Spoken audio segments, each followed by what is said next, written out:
What is up? It is a Dynasty lunch hour here at the Dynasty Pylon. Coming in your lunch hour or at work, wherever you're at. Either you're watching me during your lunch hour, you should be working, or you're doing on your lunch. Regardless of the fact, I'm here alone as of now. Mark's birthday was yesterday, and we went out a couple of drinks, watched the Bills game. Uh, I'm still upset about that game right now.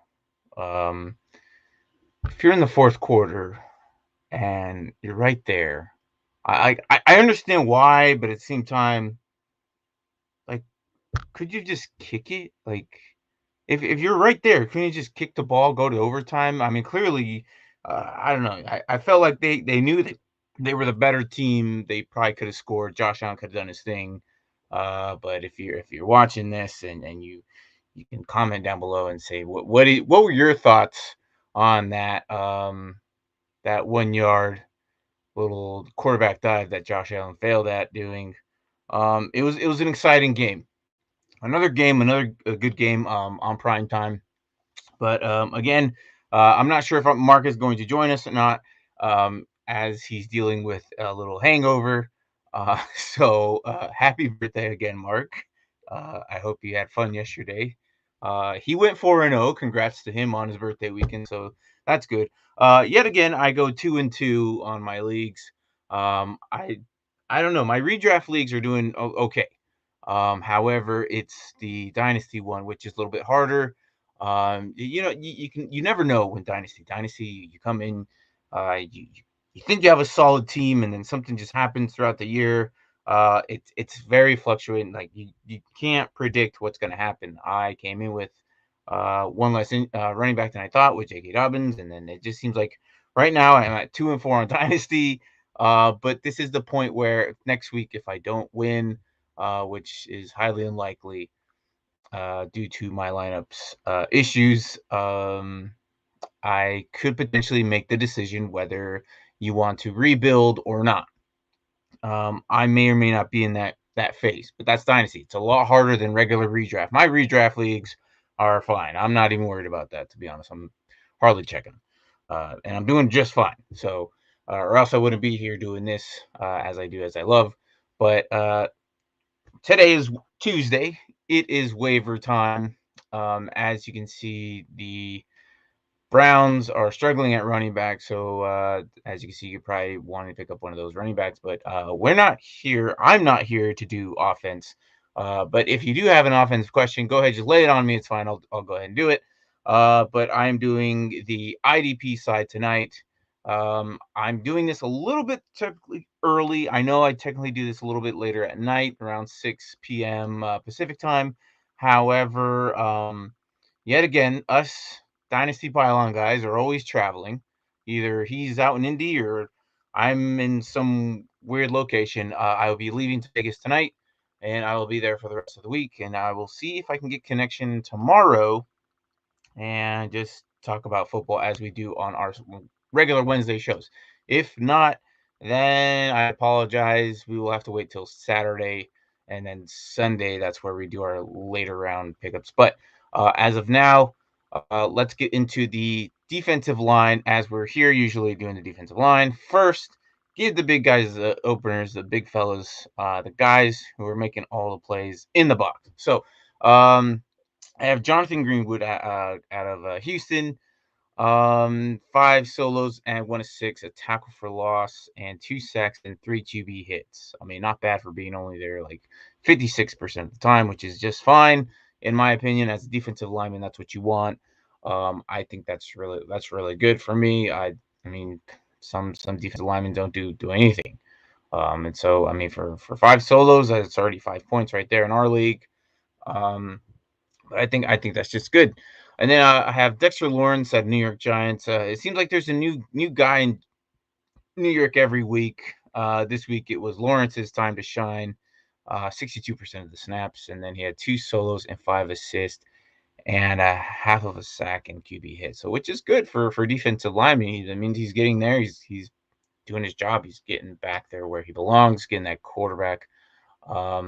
So And then my other defensive line. Again, this is no specific order. All right, so I'm just kind of naming them all. Darrell Taylor, out of Seattle, 47%, 2 solos and 1 assist. I know this isn't like really high. Oh, he got a QB hit, but I know this isn't really high. But Seattle, it seems like they're struggling a little bit. So defensive, obviously, you see you throw all your offensive guys. So if you're needing help at DL, you want to go a little bit deeper into Darrell Taylor. I think he did pretty good last week. So I think I brought him in this week just to kind of like throw him out there. I'll look at that right now. Uh, Mark said he was going to be in here, but we'll see how he's feeling right now. He's probably hugging the porcelain throne right now. So if you're feeling okay, buddy, come on, jump in. If not, don't worry about it. Don't force yourself to come in. It's fine. I just think it's funny that you're over there struggling right now. But anyways, so let's see. I have why I mentioned Daryl Taylor. So on sleeper, he's also LBDL. So he was last year's rookie. He came in. He was supposed to be really good. Um, he just came off of injury. He was actually the guy who got carted off. So if you guys we're watching that, he got carted off. But he did pretty good in those snaps, just in those little the time being snaps. Um, he had 47 snaps, or sorry, 35 snaps. So in that time being, he had 2 solos and 1 assist. Had he played the rest of the game, I think he'd have been. According to the injury report, it's not that serious. If you're hurting on DLs, look for him. He might actually have a bigger impact on this D line once he comes back. So definitely a guy to keep your eye on. But maybe not for this week. Let's see how he does on the injury report. But from what I'm reading, it's not that serious, so you should be okay with that. Everson Griffin, we mentioned him before. Not that great this week, but he is good. That defensive line with it seems like the linebackers in Minnesota are just kind of switching it now that Anthony Barr's back, but then yet Anthony Barr hasn't done anything. So Everson Griffin definitely. He's there 85% of the snaps.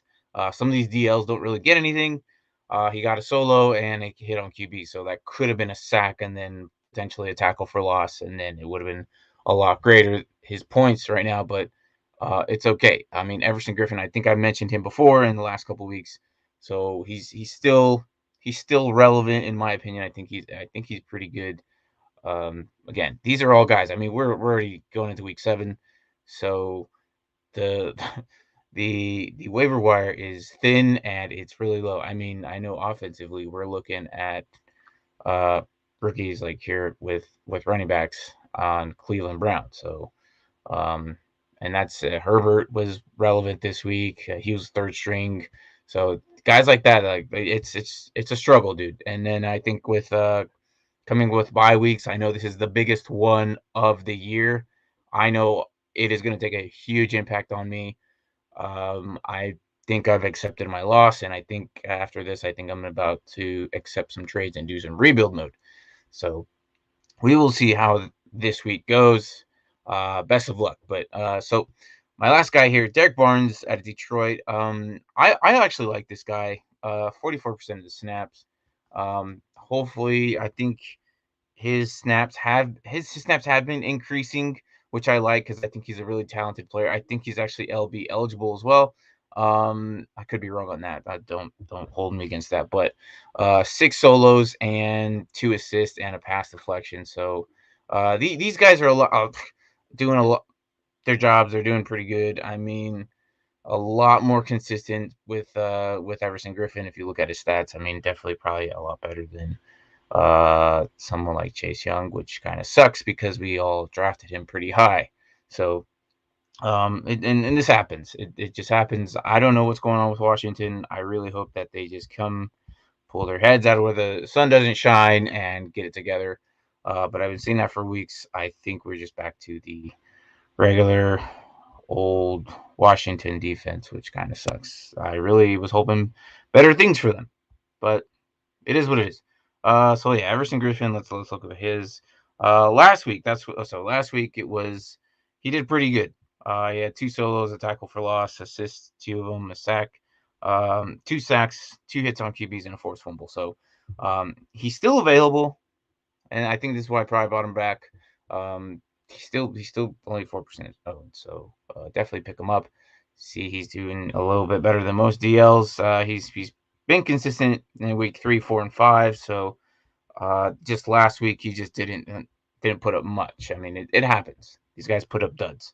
So and let's go to the DBs. I have Nazir Adderley. He didn't put up anything this week. I think he was injured or whatnot, but he is coming back. He is definitely someone you want to look at. He has been relevant in the last couple of weeks, but this is just stats off of last week, and last week he did not do anything. But he is 6% owned. So yeah, see if you need help at DB. This guy is definitely is involved a lot. Just last week he was dealing with minor injury, so he wasn't there this week, but he is relevant in my opinion. I just thought it was really low for someone of this stature being at 6%. Then I got Keith Taylor here out of Carolina. So it seems like the DBs actually did something this week out of Carolina. Me as a Jeremy Chin owner, I kind of figured this was going to happen, and I did not put him in. I was a little scared. I still put in Micah Hyde, and that didn't do much for me last night either. So it kind of sucked. But Jeremy Chin did put up what we expected him to do all week at an average. So kind of make me feel a bit better that he's alive, he's still there, he's relevant, and he's doing what we expect him to do. But Keith Taylor is there with him, and he put up some numbers too. So 10 solos and 3 pass deflects and a forced fumble, and so that's good. And he's there 73% of the snaps. So I like that of him. And then so my other guy was out of KC. I've mentioned him before, Tyrann Mathieu, and is the main DB there, right? The safety. Julian Thornhill or Juan Thornhill, I'm sorry. Is there just as much as he is. He's there 100% snap. He's actually getting more snaps than Daniel Sorensen. Which is kind of crazy because we all like Daniel Sorensen. Daniel Sorensen's pretty good. But it looks like they're moving on. I'm not too sure what exactly is going on, but I've checked that he's out there more than Daniel Sorensen. Obviously, he's 100% of the time, and he's got 3 tackles and a tackle for loss, which is not bad for being that free safety. So of course Matthew's eating it all up, but sometimes safeties they get these interceptions if they're paired up with a good strong safety, and they get the interception. Kind of like Poyer and Micah Hyde. Those 2 safeties work really well to get together there back there. And like I said, Keith Taylor and Jeremy Chin obviously put up numbers together. Like you have 2 safeties right next to each other, and that's the thing. If they got 2 good corners, it opens up the interceptions for the safeties, which is pretty good. I like it. So, and here's my next guy, Jamal Agnew. Now, on Sleeper, he is wide receiver DB. And if you're in a league where they do both punt return and kick return yards, you could put this guy as like a cheat code, put him in as your DB, and get offensive snap. With DJ Chark gone, this guy kind of seems relevant. The only issue with it is you won't be able to play him this week. He's on a bye week, but if you want, you could probably go after him this week to get ahead of the game. Let's see here. So, what do you think about giving Tyreek and Young Ho for DeAndre Swift and Terry McLaurin? So, Young Ho, man, I he hasn't been doing so hot, but we're all kind of living off of what he did last year, right? So, did he put up anything this week?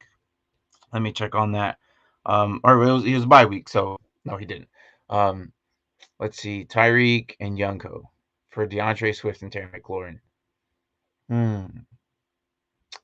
Or Tyreek and Lockett for Aaron Jones and Ridley. So I like Tyreek. So it seems like you kind of like want to see if Tyreek is your main course there, right? So, and Lockett for Aaron Jones and Ridley. I like Swift and McLaurin right now. And plus, if you get rid of Young Ho, you can always swap him out with another kicker. Where here you're getting rid of two more valuable pieces, but then it's Aaron Jones. What worries me about Aaron Jones is that Dylan's been getting a little bit more snaps. He reached double digits twice already. So last week he had 11 snaps. AJ Dillon, so it's taking a little bit out of Aaron Jones, but so you have Cup and DK. I need an RB. Yeah, I see that. Okay. Well, if you need an RB, I would probably go after DeAndre Swift. He seems to be like more there involved than Williams or Jamar Jefferson. Where Aaron Jones is now in that time where I think the Packers are realizing that they have AJ Dillon as a good, like, beat 'em up linebacker, running back, where he just goes in there, beats him up, and then they throw Aaron Jones in there and gets a touchdown. But or just gets a solid yard. It could be the vice versa, where AJ Dillon could be the goal line back because he's a lot bigger than him, and Aaron Jones gets all the yardage. So I do like DeAndre Swift. Terry McLaurin seems like that locked on guy. Ridley is not. Like, I even have Ridley myself on my dynasty league, and he has been kind of killing me. He hasn't really been. He's been getting yards. He just hasn't been in that end zone yet. I'm hoping that the second half of the season would be a little bit better, but as of now, from what we've seen, I would go trade if they really want your kicker, man. Why not? Get rid of your receiver and a kicker, pick up another kicker. I'm sure there's some available. And DeAndre Swift and Terry McLaurin wouldn't be bad. I like Terry McLaurin. He's been doing pretty good. He seems to be a magnet to what we've seen so far of Heineke. So yeah, I like that. So definitely go after that DeAndre Swift. So and you have Cup and DK. So yeah, and you don't want to get rid of Cup right now. He's just been on solid fire right now. And DK, he will get his eventually when Russell Wilson comes back. So it kind of sucks. So, but yeah, I definitely would go trying it. Yep, for sure, man. All right, so what was I? The DBs decided Keith Taylor. Like I said, so where was I? Jamal Agnew. Okay, so Jamal Agnew, if you're doing kick return, punt returns, definitely try someone who does that DB receiver eligibility on sleeper. 100%. I mean, I think that he is eligible to throw in your DBs with. You'll be getting offensive snaps. So if you're doing the IDP leagues, for sure, pick them up. I think it's kind of like that cheat code. And then Kyle Duggar, I've mentioned him before. That's why I have him highlighted. Last week I put him in here. 6% owned, 90% of snaps, 8 solos, 5 assists, 1 pass deflection, INT. So interceptions are big on IDP leagues. If you haven't done IDP, that's something you want to experiment. Definitely go for it. And here is why. If you're still watching, Jacque, look, check this out. So IDP leagues, let me see if I can put it up. IDP leagues get you scores on sacks, tackles, assists, cool things like that. So definitely, let me see. Our main IDP guy this week was TJ Watt. He did really good. I mean, he is the reason why the Steelers aren't going to get a high draft pick. Unfortunately, he's just out to be the number one, but it's okay. So not a problem. But these are his stats. So if you're in an IDP league, he got 6 solo tackles, a tackle for loss, 3 of them, a single assist tackle, and we do yards in ours. It kind of helps out if you get the 2 sacks. So of those 2 sacks, he got a total of 13 yards sacks. So basically, the yardage from the scrimmage line, behind the line, those 13 total yards. So give him another 2.6 yards points on that with the 2 sacks. And 2 hits on the QB, a pass deflection, or 3 pass deflections, and a forced fumble. So got him a good solid week at 21.10 points. IDP leagues, it's really cool. It's really fun. It definitely gives you a oversight on both sides of the ball. As you can see, he is both LBDL eligible on sleeper. I am jealous that Mark actually owns him. So in our league, Mark was happy. Again, if your guy puts up 20 points, I mean, you almost automatically won the week. If one of your IDP players puts up 20 points, that's almost RB status, QB status. So definitely cool. Like I said, if one of your IDP players hits about 20 points, you almost won the week. It's very rare that it happens. Typically, they put up about anywhere from 10 to 15 points, but once they hit 20, it is golden. It definitely helps you out. So, kudos to Mark for having TJ Watt. But yeah, so that was our guy of our number one IDP. I actually have him on the thumbnail. So yeah. And then let's get into the linebackers of the week as waivers. Juwan Bentley out of New England. 45% of snaps. His are increasing a little bit more, so I'm actually excited for him. 12 solos, 1 assist, and a tackle for loss, and a forced fumble, and he's only there 45% of the snap. I like guys who are there 50% of the time. I've said this a million times before. I like guys who are there more than 50% because they're out there, they're more available. Meaning, if they're out there more, that means they have a better chance of getting more tackles, and we like tackles because they give us the points. So Anthony Walker here, I'm interested in. I think his role is definitely uh, increasing on. He's just going to be the main guy there, I think. Honestly, 6 solos, 3 assists, 1 pass deflection, a tackle for loss. He went from the Colts to here, and he's at 85% of the snaps. So I think there was an injury. I can't think of the top of my head, but which basically uptakes Anthony Walker. And JOK is the one. That's the injury. So he's injured. JOK. So Anthony Walker, he was playing side by side next to Owusu Koromoro there. JOK is going to be out. I'm not exactly too sure on how long that will be. Sorry. But Anthony Walker was there, so now that he is the only single back there, Anthony Walker is definitely, you want to put him in your IDP lineup. And then David Long, I like him. He's at 100% of snaps, 9 solos, 5 assists. He could have potentially been drafted in one of your leagues, but in some leagues he's actually still only 6% owned. So I was like, oh, okay. Jaylen Brown is not a thing. They have just faded him. He is just not that linebacker they're using there. Seems like David Long Jr. is just the guy, and he's there 100% of snaps. And they're on defense a lot. Obviously, as you can see, 77% of the time from last night. He was just there all over the place. But again, impact plays hasn't happened. But 9 solos and 5 assists. That's pretty good. Definitely there. My next guy is Micah Kaiser. Now, with the injury of Alex Johnson and Jewel with his pectoral, I think they're out for the season. So Micah Kaiser is coming in there. Came in towards the end or whatever, but I know it wasn't a lot. I see it was only 32% of the snaps. But rest of season, this could open up the door for him because Justin Strawn is not doing anything. I think Micah Kaiser is going to be there. Baron Brown is going to be there. This opens up more opportunities for them. So this is why I have Micah Kaiser there. And this next guy out of Houston, sorry, Houston, another team that we just kind of fade. Look, Zach Cunningham is just not a thing this season, which is crazy because I really thought he was going to be like the main, like I thought he was going to be IDP number 1, like over everyone. But apparently Zach Cunningham is just a ghost of a guy out there. He's not doing anything. So it seems like all the other linebackers there in Houston are getting a lot more work. Christian Kirksey seems like the guy. So if he's there, get Christian Kirksey. He probably shouldn't be on your waiver wire anymore.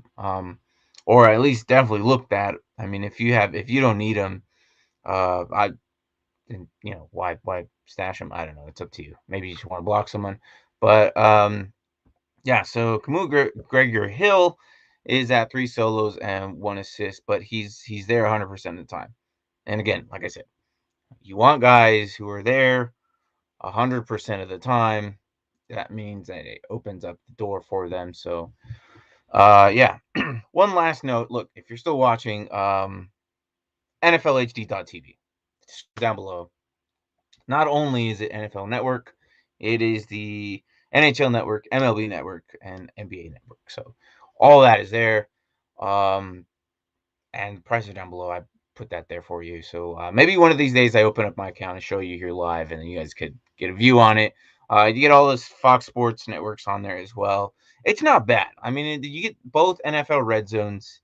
It's really good. I like it. I use it. I wouldn't lie to you. I wouldn't put it on here if I didn't.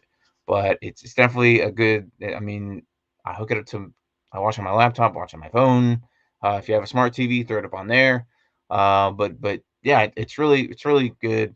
I like it. I jump back and forth. I basically just watch NFL Red Zone with Andrew Siciliano. That's who I like.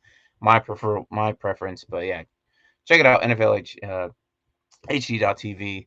But yeah, that's pretty much it. Mark is hopefully will feel better tomorrow.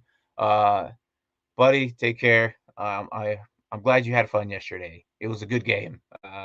Had went out for some drinks and watched the Bills. So all right, well, take care. That is the IDP show. I know it came in a little earlier, but tomorrow we will talk about injuries and what McDermott was talking about. What McDermott thinks about what he should have done there in the last 30 seconds there of the game rather than going for that one. And we'll talk about Dawson Knox's hand. Yeah, so it might be out for a couple of weeks. So we'll see how the reports there goes. But apparently he hurt his hand, so might be fractured. We don't know. It's something like that. So, all right. Well, anyways, I got to head out. I am leaving out for the town. I will see you guys tomorrow. Again, good morning, good evening, good night, wherever the hell you're at. Thanks for watching. My name is Martin, and this is Dynasty Pylon.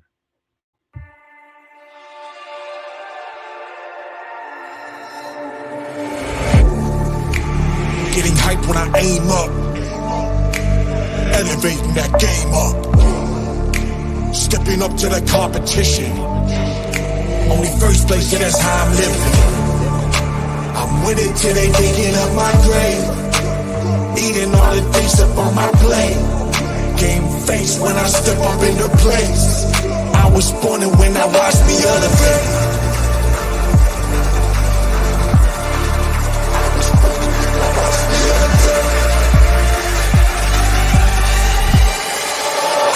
When I watch me elevate.